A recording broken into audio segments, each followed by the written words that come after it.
नाज़रीन, हम एक दफ़ा फिर ब्रेक से वापस आए हैं। आज जैसे कि मैंने पहले बताया था 1439 हिजरी का रमज़ानुल मुबारक है, जिसका पहला रोज़ा हम थोड़ी देर के बाद इंशाअल्लाह इफ्तार करने जा रहे हैं। मेरे साथ यहाँ पर मुफ्ती इमरान उल हक कल्याणवी साहब मौजूद हैं, शहरियार दाऊद साहब मौजूद हैं, फराना उवैस साहिबा मौजूद हैं। किचन की तरफ हम काफी देर से गए नहीं हैं और काफी देर हो गई है। देख लें, वो चाट इतनी टेम्प्ट कर रही है मुझे, और अब वो सैंडविचेस भी बन गए होंगे, तो मेरा ख्याल है मैं वहाँ जाती हूँ, किचन देख लीजिए और देखती हूँ कि फरजाना कहाँ तक पहुँची। फरजाना, आपने तो सब तल के सब रेडी कर लिया, मतलब सब कुछ बन गया। अच्छा, ये ऐसे बने जी? ये चीजी ब्रेड फिंगर्स हैं और ये चाट है, ये लाहौरी चाट बताया ना, लाहौरी चाट है। हाँ, लाहौरी चाट इन्होंने बनाई है, जो मुझे बार बार हो रहा है कि लाहौरी चाट। लेकिन दूसरी डिश तो कराची वाली है। हाँ, लेकिन लाहौरी चाट हमने पहले दिन लाहौर वालों के लिए जो है ये आगाज किया है, यहाँ से कि दिल रखा है कि लाहौर के लिए चाट बनाई है। अच्छा, इसमें देखें जो चीजी ब्रेड फिंगर्स में चीज जो है, जब आप इसको कट करेंगे तो मेल्ट होके निकलेगी बाहर। बहुत ही ज़बरदस्त लग रहा है। और इसमें कितनी फैट्स हैं, क्या है, ये भी बता दें।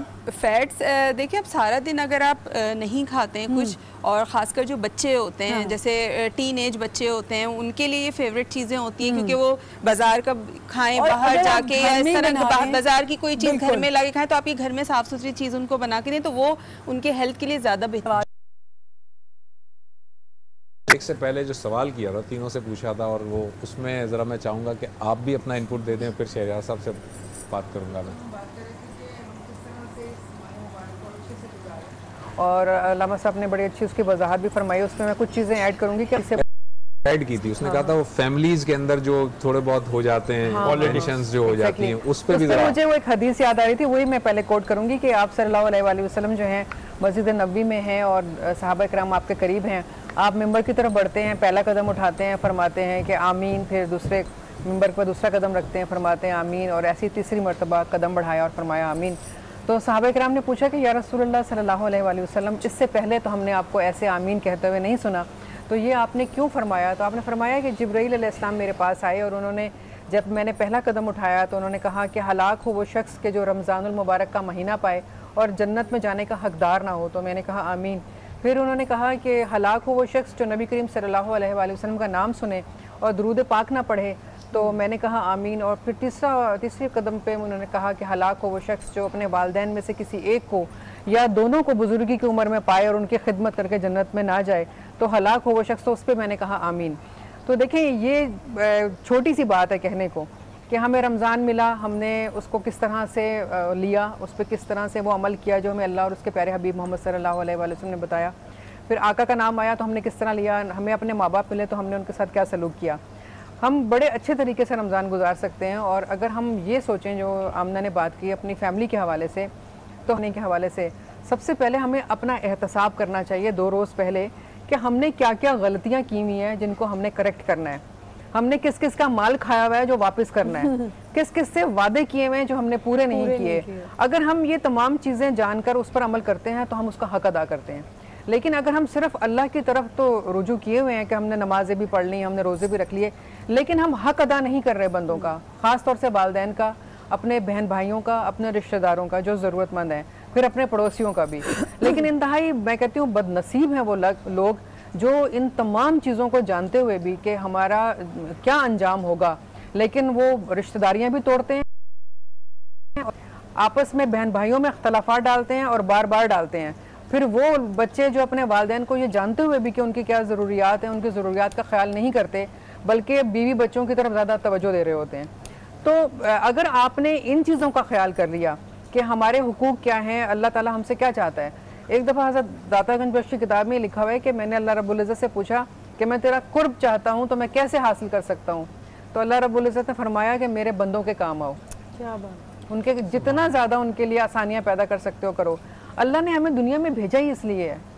अगर उसने इबादत करवानी थी तो फरिश्तों की कमी नहीं है उसके पास, लेकिन उसने हमें दुनिया में इसलिए भेजा है कि हम बंदों के किस तरह से काम आते हैं, उनके लिए क्या करते हैं, क्या आसानियाँ बांटते हैं, उनके लिए क्या बेहतरी कर सकते हैं, जो हमें हुकूक व फ़राइज़ दिए गए हैं हम उसको अदा करते हैं या नहीं करते हैं। अगर हम अपनी इन चीज़ों का एहतसाब कर लेना रमज़ान से 2 दिन पहले, और वो तमाम वादे और वो तमाम हकूक़ जो दूसरों के मारे हुए हैं वो उनको अदा कर दें, वो पूरे कर दें, तो फिर हम हकदार हैं कि हम वाकई जो इबादत कर रहे हैं, जो हम इबादत और दूसरे काम कर रहे हैं अल्लाह की रज़ा के लिए, तो अल्लाह हमसे राज़ी हो। वरना अल्लाह हमसे कभी राज़ी नहीं हो सकता। और फिर वो जो हमें मुकद्दस रात मिलेगी 27 को या जो भी हमारी ताक रातें हैं, उसमें भी अल्लाह रब्बुल इज़्ज़त ने ये फरमाया ना कि कुछ लोग ऐसे हैं जिनकी दुआएं कबूल नहीं होती, बाकी सबकी कबूल हो जाती हैं। कौन? एक तो जो शराब पीने वाला है, बारे में अल्लाह रब्बुल इज़्ज़त ने वजाहत कर दी कि इनकी दुआएं मैं कबूल नहीं करूँगा, बाकी सबकी दुआएं कबूल कर ली जाती हैं। तो जब हमें बार बार बताया जा रहा है, हमें कुरान से भी पता चल रहा है, हमें रसूल पाक सल्लल्लाहु अलैहि वसल्लम के इरशादात पता चल रहे हैं, तो फिर ना तो हम अपने वालिदैन के हुकूक पूरे कर रहे हैं, ना रिश्तेदारों के हुकूक पूरे कर रहे हैं, ना पड़ोसियों को दाएं बाएं देख रहे हैं, बल्कि एक दूसरे के हकूक को गस्ब करने में लगे हुए हैं। आप बिलीव करें कि पड़ोसियों का भी ये हाल है कि दूसरों की चीज़ों पर कब्जा कर लें, अपने घर में जो है ना सब कुछ आ जाए, दूसरे के घर में कुछ ना आए। और जो रिश्तेदार हैं वो भी इख्तलाफ होते हैं तो हो जाए, जो है ना दूसरे के पास नहीं जाना, हमने अपना काम नहीं करना। इसमें इनपुट दीजिए। अल मुस्लिमु मन सलिम अल मुस्लिमून मिन लिसानिही औ यदिही औ कमा क़ाल रसूल अलैहि वसल्लम, हुजूर ने फरमाया कि मुसलमान वो है जिसकी ज़बान से और हाथ से दूसरे मुसलमान महफूज रहें। बिल्कुल सही है। बहुत अच्छी बात की कि 2 दिन पहले बैठ करके सिर्फ अपना ज़ाती एहतसाब शुरू कर दिया जाए कि मैं कौन हूँ, मैं किस कैटेगरी में आता हूँ, मेरी कैटेगरी क्या है। कि मैं जब सड़क से अपने आप को जज करना शुरू कर दे। मैं सड़क पर जब चल रहा होता हूँ, बाइक चला रहा हूँ या गाड़ी चला रहा हूँ या साइकिल चला रहा हूँ या पैदल चल रहा हूँ, जो मेरी जिम्मेदारियाँ हैं उनसे मैं कितना आगाह हूँ, मेरी अवेयरनेस कितनी है, प्लस कि मेरा उस आगाही अवेयरनेस के ऊपर मेरी इम्प्लीमेंटेशन कितनी है। मैं जानता तो हूँ कि मुझे ज़ेब्रा क्रॉसिंग पे करना है क्रॉस, लेकिन मैं नहीं कर रहा। मुझे पता है मुझे इंडिकेटर दे के पास करना है, मैं नहीं कर रहा। प्रैक्टिकल, मैं समझ गया आपकी बात। मैं जानता हूँ कि 1 वे है तो मुझे 2 वे नहीं जाना चाहिए, लेकिन मैं अब आपको एक प्रैक्टिकल एग्जांपल देता हूँ। सर कराची यूनिवर्सिटी का एक मस्कन गेट कहलाता है। जी मस्कन गेट में जब इवनिंग क्लासेस खत्म होती है ना सर, जब इवनिंग क्लासेस से जब आप मस्कन गेट से बाहर आते हैं ना, तो वो जब आप वहाँ यू टर्न के लिए आगे जाते हैं, वहाँ पर मोबाइल स्नैचिंग हो जाती है। तो लोग क्या करते हैं, मस्कन गेट से निकलते हैं और सीधा वो चौरंगी पर रॉन्ग जाते हैं। क्या करें, वो रात का वक्त है, अंधेरा है, स्ट्रीट लाइट नहीं है, वो क्या करें सर? उसका हल ये है कि वो अपने मोबाइल, आप तो जानते हैं, वो नक्शा आपके समझ आ गया होगा। मैं जहाँ से बात कर रहा हूं, आपको क्या जरूरत है हर वक्त मोबाइल लेकर के साथ में लेकर चले? वहाँ कुछ प्रैक्टिकल इश्यूज भी हैं। 20 मिनट लोग फंसे रहते हैं उस रश के अंदर, 15-20 मिनट लोग फंस जाते हैं थोड़ी सी चौरंगी इस पे। मिस मैनेजमेंट पूरे शहर में चल रही है, सारा शहर खोल दिया गया है। लेकिन देखें तो सब्र किसका नाम है? तो रोजा आया क्यों है हमारे पास? नहीं, लेकिन अब हुकूमत भी तो सब्र, और ये जो लोग खुदाइयाँ करते हैं और ये करते हैं, ये सब्र का इम्तिहान ना लें। हाँ, ये असल में हमारे उन्होंने तो वोट लेने हैं ना, इलेक्शन के लिए तो सारे काम जो है इलेक्शन से पहले कर लो। नहीं, मतलब मैं ये असल में मैं ये जो जानना चाह रहा था, आपकी बात बिल्कुल दुरुस्त है, लेकिन सम टाइम कुछ ऐसे कंस्ट्रेंट्स आ जाते हैं कि एक शख्स जो है वो जानता है कि ये चीज़ गलत है, लेकिन वो जो है ना कि आप एक चीज़ बुराई को दिल में बुरा जानते हुए कर रहे हैं। आप जानते हैं कि मैं गलत कर रहा हूं, लेकिन आप मजबूर हैं कि अगर आप ये नहीं करेंगे तो शायद आप दो लूट जाएंगे, आप कोई और इशू में फंस जाएंगे। यहाँ पर इस्लाम ये आपको पता है, मैं गया, मेरा ख्याल में बड़ा गुनाह का लफ्ज़ इस्तेमाल करने के बजाय छोटी बुराई और बड़ी बुराई लफ्ज़ गुनाह का लफ्ज़। अब क्या करें, ठीक नहीं है किसी एक को इख्तियार करना। अब मैं इधर जाता हूँ जो राइट वे है तो मेरी मोबाइल स्नैच हो जाती है या बाइक स्नैच हो जाती है। 1 वे जाता हूँ, रॉन्ग वे जाता हूँ, तो ये कि मैं उन चीजों से तो बच रहा हूँ, लेकिन मैं दूसरी एक और बुराई में मुब्तला हो रहा हूँ कि सामने ट्रैफिक जैम का सबब बन सकता हूँ, लोगों की गालियां खाने का सबब बन सकता हूँ, कुछ भी हो सकता है। तो बस वहां पर फिर अपने आप को खुद बंदा जज करेगा मुझे क्या लेना चाहिए। अच्छा, इसमें साथ में थोड़ा सा मैं ये भी कहूँगा कि देखें, बहुत सारी चीज़ें ऐसी होती हैं कि वक्ती तौर पर हम हर चीज़ में ब्लेम करते हैं गवर्नमेंट को या इदारों को, लेकिन मैं बहुत सारी जगह अप्रिशिएट भी करता हूँ, खासतौर पर ट्रैफिक पुलिस वालों को, और काफ़ी वक्त से बहुत कंट्रोल करने लगे हैं, खासतौर पर रमज़ान के औकात में। इसमें अभी परसों तरफ मेरा गुजरना हुआ एक रास्ते पे, इतना ट्रैफिक था, इतना रश था, पब्लिक दीवानों की इतना रॉन्ग साइड आ रही है, इधर आ रही, बेचारे उनके भी कसूर नहीं, कंट्रोल कर करके थक जाते हैं। और इसमें एक छोटी बात मैं ये ऐड करना चाहूँगी, फिर मैं भूल जाऊँगी, ये जो हमारा एक बड़ा गलत तरीका होता है, वो पूरा दिन काम कर रहे होते हैं और जुबैर साहब हर बंदा उन्हीं से लड़ रहा होता है, उन्हीं को डांट रहा होता है और इतना कुछ बोल रहा होता है, और घंटे खड़े होते हैं काम कर रहे हैं सीट में आगे कंट्रोल करने, लेकिन माशाल्लाह मैं वो भी बहुत कंट्रोल कर रहे होते हैं, तो उससे काफी फर्क पड़ा। दूसरी बात, ये खुदाइयाँ वगैरह जो होती हैं उसका अच्छा रिजल्ट भी मिलता है। अब यूनिवर्सिटी रोड है, पहले वो 10-15 साल से नहीं बना था, वक्ती तौर पे खुदाई हुई, 4-6 महीने लोग बड़ी गालियां बकते रहे गवर्नमेंट को, भाई लेकिन काम होगा तो कितना अच्छा बन गया। क्या वीआईपी रोड बना है कि आप आंख बंद करके चलाएं, लेकिन लोग क्या वो गलत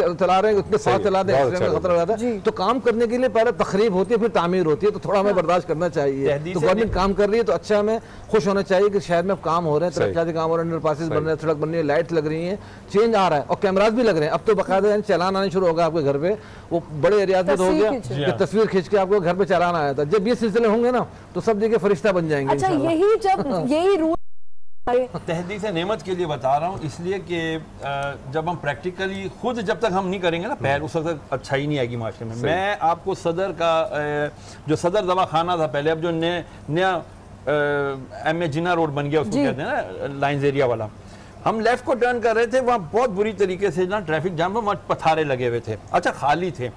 अब एक एम्बुलेंस भी पीछे शोर मचा रही, लोग खड़े हैं। तो मैं मोटर बाइक पर था, चंद दिनों पहले की रमजान से 4-5 दिन पहले की बात है, मैंने मोटरसाइकिल अपनी की साइड पर, उतरा, वो पथारे वाले पठान से मैंने कहा यार मेरा हाथ बता, उसको कहा वहां से उठा, मैंने उठाया, हमने उसको थोड़ा सा उठा के आधा फुट हमने अंदर कर दिया, रास्ता खुल गया। देखें, और रास्ता खुला, फरा फरा रवा दवा हो गया। कोई और जरा किसी के रास्ते से कांटा हटा दो, वो भी सदका है। रास्ते को खाली रखो, रास्ते में रुकावट ना बनना चाहिए। इस तरह की बहुत सारी बातें नबी साहब, आसानियां पैदा करो, बहुत सारी बातें नबी साहब। इसका मकसद यही नहीं है कि सिर्फ कांटे ही उठा। आसानी पे देखिए, बात याद आई मुझे, अब इस वक्त यहाँ पे हमारे पूरी शाहराहों पर जगह जगह नौजवान इफ्तार के इंतजाम में खड़े होंगे। हमारे यानी अच्छे नुकात भी बहुत हैं, सिर्फ बुराइयां नहीं है, अच्छे नुकात अगर देखे जाए तो इतने जबरदस्त नुकात हैं। हर बाजार में, मार्केट में, घर में, छतों पर, जहाँ जहाँ पे मौजूद हो तरावी हो रही होगी, इस टाइम इफ्तार के इंतजाम हो रहे होंगे, और खूब खाने पीने सब बांट रहे होंगे माशाल्लाह। और महंगाई को भी हमारे कौम को बड़ा जज्बा दिया अल्हम्दुलिल्लाह। और महंगाई को भी कम करें, उससे भी काफी आसानियां होनी चाहिए। महंगाई बढ़ जाती है जैसे ही रमजान आता है। लेकिन अभी 3 दिन जैसे आपने मुर्गी के गोश्त का बाइकाट किया, वो 200 रुपए 150 रुपए नीचे आ गया। इसी तरह फ्रूट पिछले साल भी हुआ था ना, थोड़ा सा रोका, वो सब कुछ नॉर्मल हो गया था। ये फ्रूट का भी होना चाहिए, बाइकआउट कर देते हैं, फिर 3-4 दिन में ठीक हो और जाएगा। मेरी अफ्तारी तो फ्रूट चाट के बगैर हो नहीं सकती, और काफी घरों में ऐसा होता होगा कि फ्रूट चाट के बगैर आप नहीं कुछ खा सकते। और फ्रूट वालों को ये बात पता है, तो वो तो कहते हैं जी हम तो मंडी से लाए, हमें तो इतने का, हम तो इतने का ही बेचेंगे।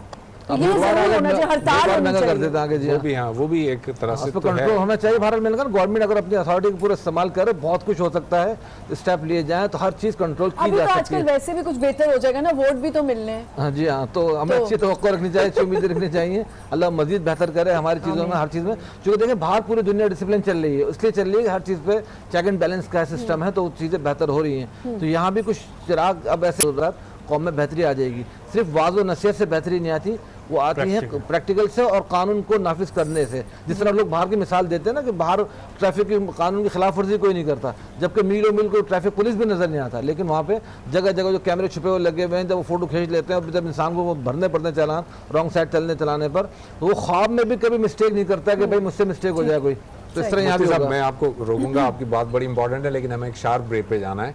नाज़रीन, एक छोटा सा ब्रेक लेते हैं और ब्रेक के बाद दोबारा आते हैं, वापस कंटिन्यू करेंगे।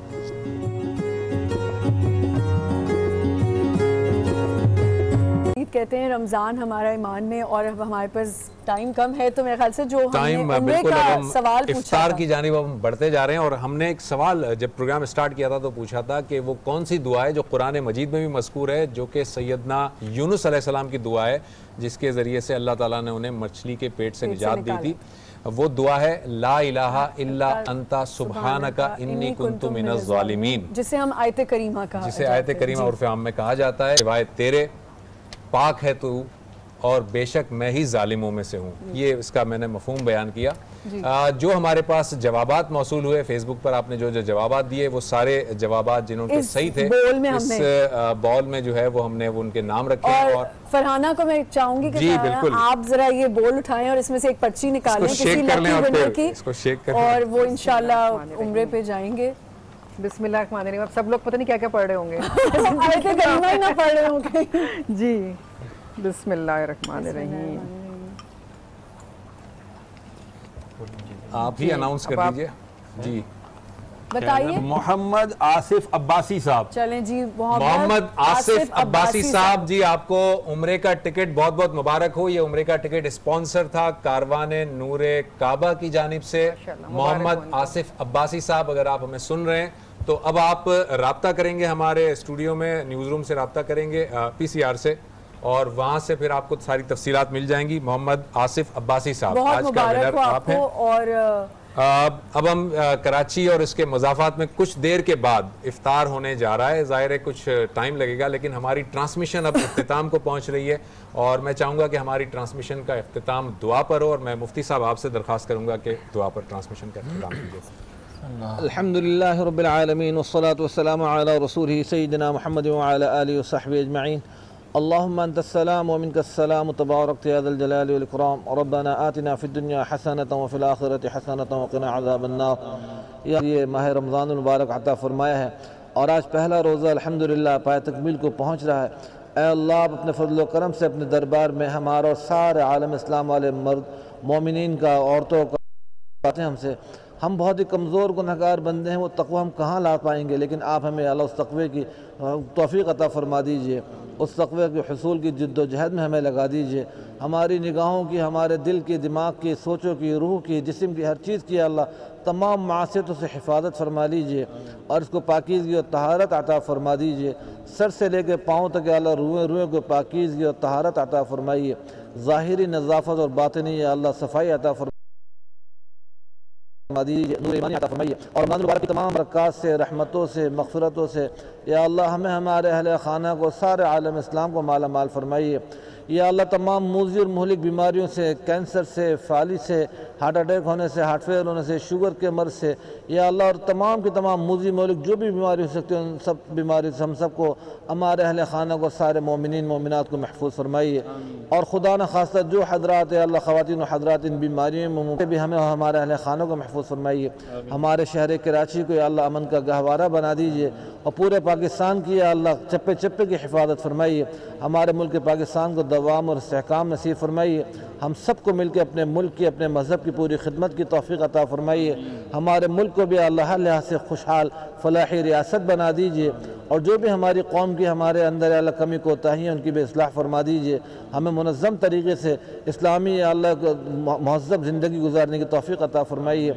ये रमज़ानुल मुबारक जो हमें पूरे या अल्लाह निज़ामुल औक़ात देता है और हमें तरबियत देता है, इस तरबियत को हमें अमली ज़िंदगी में पूरे साल नाफिज़ करने की तौफ़ीक़ अता फरमाइए। गफ़्लत इस तमाम के तमाम शर फितने से भी हमारे चप्पे चप्पे की हिफाजत फरमाइए। हमारी जान की, माल की, इज़्ज़त की, आबरू की, मसाजिद की, मदारिस की, घरों की, स्कूलों की या अल्लाह तब हर पूरे पूरे शहर के चप्पे चप्पे की हिफाजत फरमाइए। किसी भी मुसीबत से, किसी भी हादसे से महफूज फरमाइए। तैयारों के हादसा से, ट्रेन के हादसा से, ट्रैफिक के हादसा से हमारे अल्लाह पूरे मुल्क और कौम को